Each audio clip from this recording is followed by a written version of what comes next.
मुंबईत भटक्या कुत्र्यांची समस्या वाढत चालली आहे। त्यामुळे महानगरपालिकेकडून सर्वेक्षणास सुरुवात होणार आहे। नागरी वस्तीत भटक्या कुत्र्यांचे हल्ले वाढलेत। त्याच पार्श्वभूमीवर महानगरपालिका प्रशासनाकडून उपाययोजना करण्यास सुरुवात झाली आहे। उत्तर महाराष्ट्रात थंडीनं गारठलाय। काल जळगावात 9.3 अंश सेल्सिअस तापमानाची नोंद झाली आहे। कोरड्या हवेमुळे आणि उत्तर भारतातील थंड वाऱ्याच्या प्रवाहामुळे पुढील 4 ते 5 दिवस थंडीचा जोर कायम राहणार असा अंदाज हवामान खात्यानं वर्तवलाय।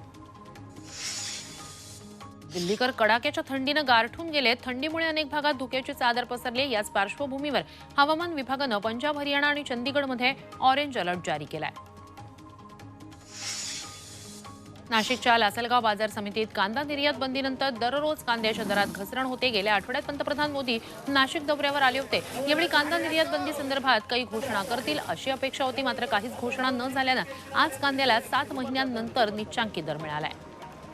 अमृत नोनी आर्थो प्लस, ये एक प्रूवन फॉर्मूला है। इसमें मौजूद नोनी फल के गुण और आयुर्वेदिक जड़ी बूटियां शरीर को जरूरी पोषक तत्व देने के साथ साथ हड्डियों और जोड़ों के घिसने, उनमें होने वाले सूजन और दर्द को रोकने में मदद करता है। दर्द मुक्त जीवन के लिए अमृत नोनी आर्थो प्लस।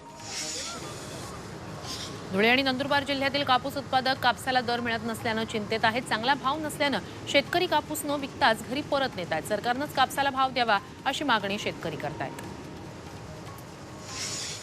हिंगोली जिल्ह्यात ठाकरे गटानं सरकारचं लक्ष वेधण्यासाठी अनोखं आंदोलन केलं। सोयाबीन आणि कापूस दरवाढीच्या मागणीसाठी सेनगावातील कृषी उत्पन्न बाजार समितीत सोयाबीनमध्ये गाडून घेत आंदोलन करण्यात आलं। वेळीच मागणीकडे लक्ष न दिल्यास जिल्हाभरात आंदोलन करण्याचा इशारा यावेळी देण्यात आला। अहमदनगरमध्ये जलशुद्धीकरण केंद्रातून बाहेर पडणाऱ्या अशुद्ध पाण्यामुळे या केंद्राच्या बाजूला असलेल्या दत्ता खताळ यांच्या 3 एकर ऊसाचं नुकसान झालंय। तसंच त्यांना दरवर्षी 2 एकर जमीन पडीक ठेवावी लागते। याबाबत प्रशासनाकडे तक्रार करूनही पाणी गळती थांबवली जात नसल्यानं नुकसानग्रस्त शेतकऱ्यानं उपोषणाचा इशारा दिलाय।